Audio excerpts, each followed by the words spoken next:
नमस्कार, बिहार न्यूज देख रहे हैं आप। मैं हूं सुमन राज। मकर संक्रांति पर्व को लेकर मोकामा शहर में चूड़ा गुड़ का बाजार गुलजार हो गया है। हर तरफ इस पर्व की रौनक देखते ही बन रही है। पूरा शहर इस पर्व को लेकर खरीदारी में जुट गया है। वहीं तिलकुट की भी खूब धूम देखी जा रही है। चूड़ा, तिलकुट और गुड़ की खुशबू से माहौल पर्वमय दिख रहा है। वैसे तिलकुट की ऊंची कीमत से भले ही लोगों की जेब ढीली हो रही हो, लेकिन मकर संक्रांति को लेकर पूरे इलाके में उत्साह और उमंग परवान चढ़ गया है।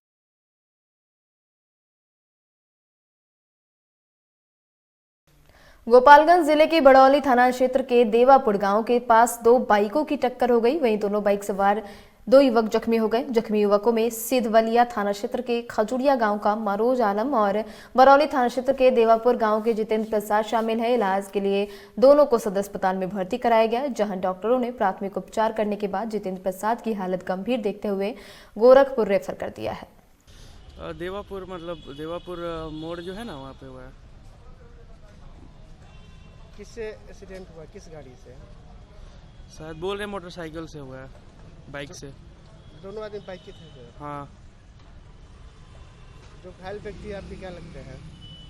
अंकल लगेंगे। आपका भागलपुर के नवगछिया तेतरी में पंचायत भवन से उत्तर सीओ विश्वास आनंद द्वारा अतिक्रमण हटाओ अभियान चलाया गया। इस दौरान गोपालपुर के विधायक गोपाल मंडल ने विरोध किया। विधायक ने कहा कि सीओ सरकार को बदनाम करने की साजिश कर रहे हैं। उनका कहना है कि बड़ी संख्या में लोग मेरे आवास पर पहुंचे। 10 लोगों का घर तोड़ दिया गया, मदरसा तोड़ दिया गया। एक आदमी के घर में रोगी था, चंद दिनों की मोहलत मांग रहा था, लेकिन उसका भी घर तोड़ दिया गया। कहा कि लोगों ने कहा कि पोखर वाली जमीन ले लीजिए और हम लोगों को रहने दीजिए। विधायक ने कहा कि खिड़नाई नदी में कई लोगों ने 20 से 30 फीट अंदर घुसकर सरकारी जमीन पर पक्का घर बना लिया है। मैंने अतिक्रमण का मामला उठाया, जिसके कारण डिप्टी सीएम तारकिशोर प्रसाद से भी विवाद हो गया था। डिप्टी सीएम ने यहां आकर रुकवा दिया और तत्कालीन एसडीओ का भी ट्रांसफर करवा दिया। वहीं कहा कि हम गरीब गुरबा के लिए लड़ते हैं, उनके लिए सरकार के विरोध में बोलना पड़ा तो बोलेंगे। लेकर आकल के कनीटा हम छज्जी झाड़े छम, छज्जी झाड़ता बस्ता हमरा देवाल भी गिरा दल के। कमबै खाय वाला आदमी हमरा बूढ़ा होलिया बस शरीर सब दिन एके रंग रहता है। अब बूढ़ा होलिया हमरा है गिरा दल के देवाल। कहाँ जाएंगे बाल बच्चा लेके? जवान सबका पति और बाहर में मेरा पति बाहर में, मेरा कोई सहारा नहीं है सर आप लोग के सिवाय। कहाँ जाएंगे सर हम? उनको बोले थे सीओ साहब सबको? बोले थे, सबको बोले, हमारा कोई नहीं सुना। मैं पैर पकड़ के ऐसे माफी मांग के बोले कि हमको कोई नहीं है। हम कहाँ जाएंगे? हम बेसहारा हैं।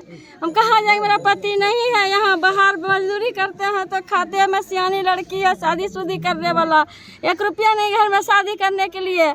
हम कमाएंगे, शादी करेंगे कि खाएंगे? एगो बकरा बकरी पोस के खाते हैं। मैं कहाँ जाएंगे? मजबूर आदमी है, हमको कोई नहीं कमाने वाला, एक पति छोड़ के है। की नाम छिके? गंगा साहब। अपने की नाम छिके? हमरो नौत का हरो देवी। की भेलो रे बेदना? कुछो न, घर सब आइला हर बड़ा के तोड़ी देलके। के तोड़ी देलके? तोड़ी देलके साहेब आइले, सीओ साहेब दरगाह सुनी लखा। यही सर मदरसा मस्जिद भी था, नमाज भी पढ़ते। रोशन खातून। हां, की भेलो रे? यही सर मस्जिद था, मदरसा था, या उधर तोड़ने के लिए सब ठेल ठाल कर भेज दिया। मेरा मस्जिद को तोड़ के गिरा दिया और घर भी तोड़ दिया। घर भी वहाँ पर तोड़ दिया। पागल था, उसका घर भी तोड़ दिया। पागल अंदर में था। सर कि हम लोग जो हमारे पूर्वज जो है। अपना परिचय दे, मतलब कहाँ घर हुआ आपका? मेरा घर तेतरी है, मोहम्मद कलीम जी, भूतपूर्व वार्ड सदस्य। अम्मा मेरे पिताजी जो है यहीं पे है। हम 3 पुश्तों से यहाँ रह रहे हैं। यहाँ पे जितना भी मजदूर वर्ग हैं कमा के सर मकान बनाए हैं। 10-12 कोठली मकान है सर। और हम लोग अल्पसंख्यक यहाँ 25-30 घर हैं। सबका बाल बुतरू मदरसा चंदा लगा के बनाए हुए हैं। हम प्रशासन को और सीओ साहब से बातचीत भी किए थे और उसको मैंने पिटीशन दिए थे। यहाँ पे जो भी है, जो भी अल्पसंख्यक बसा हुआ है, सब 96 डिसमिल के अंदर बसा हुआ है। जितना भी रकबा में ये सब अपना मकान बनाया है, वो रकबा छोड़ करके जल जीवन हरियाली सरकार खूब चला, उससे कोई दिक्कत नहीं है। लेकिन इन लोग का मकान नहीं तोड़ना चाहिए। इन लोग को खुद का पता नहीं है कि ये लोग कब से यहाँ पे रह रहा है। जब इन लोग का पूर्वज यहाँ पे रहता है तो ये लोग को क्या पता चलेगा? ये लोग को तो लगता था कि लोग मेरा अपना ज़मीन है। छपरा के बनियापुर में मुखिया संघ का चुनाव शांतिपूर्ण संपन्न हो गया। संघ के चुनाव के लिए निर्वाचित मुखियों का एक बैठक किया गया। बैठक में लिए गए निर्णय के बाद सर्वसम्मति से सहाजितपुर पंचायत की मुखिया अंजलि राज को प्रखंड मुखिया संघ का अध्यक्ष चुना गया। उपाध्यक्ष धनगरहा पंचायत के निर्वाचित मुखिया राजीव कुमार को बनाया गया। वहीं मुखिया संघ के सचिव की जिम्मेदारी मनिकापुर पंचायत की मुखिया रीता सिंह को मिली। वहीं महासचिव के पद पर सर्वसम्मति से धवरी पंचायत की मुखिया अनीता देवी के नाम की घोषणा की गई। प्रखंड मुख्यालय में आज हम लोग पूरे प्रखंड के जनप्रतिनिधि यानी 2500 पंचायत के जनप्रतिनिधि एकत्रित हुए और सर्वसम्मति से मुन्ना जी की पत्नी अंजलि राज को प्रखंड अध्यक्ष बनाया गया। उपाध्यक्ष हमारे राजीव भाई बने और हम लोग का सभी का मिल करके यही मीटिंग हुआ कि हम सब लोग मिल करके एक साथ में रहेंगे और सब कोई भी लड़ाई हो कोई भी काम हो वो सबको एक साथ लेकर के चलना है और सबको बराबर लेकर के चलना है, सबको देखना है। बहुत बहुत धन्यवाद। आज मुखिया संघ का चुनाव हुआ और उपाध्यक्ष के पद पर हमें सर्वसम्मति से चुना गया। हमारे जितने भी 2500 पंचायत के जनप्रतिनिधि हैं, जो भी समस्या होगा अधिकारी से लेकर जिला से लेकर प्रखंड तक हम लोग अध्यक्ष उपाध्यक्ष जो जितने भी प्रखंड के पदाधिकारी हैं सब लोग हम लोग मुखिया संघ के मिलकर उस समस्या का समाधान करेंगे। बनियापुर प्रखंड मुखिया संघ का चुनाव हुआ जिसमें हमारे सभी पंचायत के प्रतिनिधि लोग ने अपने सहसम्मति से मुखिया प्रखंड मुखिया अध्यक्ष का चुनाव में सहायक पंचायत के मुखिया अंजलि राज को अध्यक्ष के रूप में चुना गया। सभी पंचायत के मुखिया प्रतिनिधि लोग ने कुछ प्रस्ताव रखे हुए हैं जिनके उनके बाद अपने वरीय पदाधिकारी से हम लोग एक मीटिंग रखेंगे, उनमें प्रस्ताव रखा जाएगा। किसी भी पंचायत की कोई कठिनाई होगी उसके लिए मुखिया संघ तो तैयार है।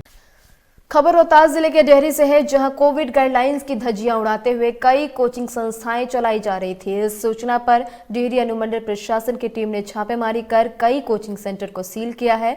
वहीं कई कोचिंग संचालकों से भी जुर्माना वसूला गया है।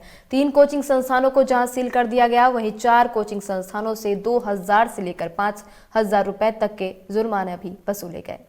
एक्चुअली हमें न्यूज़ मिली लोगों से कि कोचिंग इंस्टीट्यूट जो है वो हम लोग के ऑफिस टाइम से पहले ही वो चला के और वाइंड अप कर लेते हैं। तो फिर हम लोगों ने स्ट्रेटजी बनाई, हमारे साथ नगर परिषद थे, डेहरी टाउन थाना था और हम लोग सब रेड करना स्टार्ट किया हम लोगों ने। और 5 इंस्टीट्यूट्स पे हम लोगों ने रेड तो बहुत सारे पे किया बट 5 पे हम लोगों ने फाइन किया और 2 का घर था इसलिए उसे सील नहीं किया, 3 को सील किया। 4 पे हम लोगों ने 2000 ईच फाइन लगाया और एक कोचिंग इंस्टीट्यूट जो डालमिया नगर में था वहाँ अबाउट 100 स्टूडेंट्स बैठे हुए थे तो उस पे हम लोगों ने 5000 का लगाया है फाइन। कोचिंग इंस्टीट्यूट में राजवंशी कोचिंग इंस्टीट्यूट था, मेही कोचिंग इंस्टीट्यूट था, career point coaching institute Bastipur भी था। तो इस तरह से हम लोगों ने आज एक कोऑर्डिनेटिव एफर्ट लेते हुए इस पे किया है कार्रवाई। गया में अखिल भारतीय विद्यार्थी परिषद के द्वारा गया के प्रशिक्षित शिक्षण संस्थान अनुग्रह मेमोरियल कॉलेज स्वामी विवेकानंद जयंती युवा सप्ताह के रूप में मनाया जा रहा है। इसी कड़ी में गया के प्रतिष्ठित शिक्षण संस्थान अनुग्रह मेमोरियल कॉलेज में अखिल भारतीय पदाधिकारी के द्वारा अध्ययनरत विद्यार्थियों के बीच मास्क का वितरण किया गया। क्या कार्यक्रम है? आज अखिल भारतीय विद्यार्थी परिषद अनुग्रह कॉलेज इकाई के द्वारा आज कोविड की विध्वंसता को देखते हुए इनको रोकने का एक प्रयास किया जा रहा है। प्रयास का माध्यम यह है कि मास्क वितरण का कार्यक्रम आज कॉलेज में हम लोगों के द्वारा किया जा रहा है। यहाँ वैसे छात्र जो मास्क लगा करके नहीं आए हैं उनको समझाते हुए उनको बताते हुए आज मास्क वितरण का कार्यक्रम किया गया है ताकि कोविड के इस जो भयावह स्थिति बनी उसको रोका जा सके, हमारा जिला स्वस्थ हो, हमारे छात्र सुरक्षित रहे, इसके लिए मास्क वितरण का कार्यक्रम यहाँ पे संचालित हो रहा है। निश्चित रूप से मैंने ये कहा कि प्रायोगिक परीक्षा जो है सो प्रैक्टिकल जो है सो करने की चीज़ है, पढ़ने की चीज़ नहीं है। लेकिन आज विध्वंसता कहिए, मजबूरी कहिए, लेकिन आज कहीं ना कहीं छात्रों को प्रैक्टिकल से रुकना पड़ा है। आज वो प्रायोगिक परीक्षा किस प्रकार का, उसका क्या गुणवत्ता रहा होगा ये आप और हम समझ सकते हैं, लेकिन इसमें हम किसी को जिम्मेवार भी नहीं मान सकते हैं, क्योंकि परिस्थिति इस प्रकार की बनी है। तो इस परिस्थिति को किस प्रकार हम लोग समाप्त कर दें, इस परिस्थिति से किस प्रकार समाधान जल्द से जल्द निकल जाए, इसके लिए हम युवाओं को प्रयास करना होगा। और इसी के साथ इस बुलेटिन में इतना ही। तमाम अपडेट्स के लिए बने रहे बिहार न्यूज़ के साथ। नमस्कार।